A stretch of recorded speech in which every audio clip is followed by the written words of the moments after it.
How to fix Superbox missing App Store. Now in this very quick video, I'm going to show you how you can fix if your application store is currently missing on your Superbox. So there are a few things that you can go ahead and try, but your last resort or the most effective way on fixing this kind of issue is via factory reset.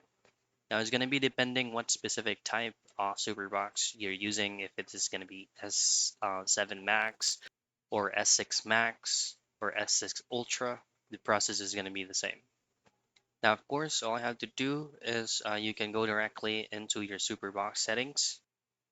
And once you're on the settings, you can go into About and execute factory reset.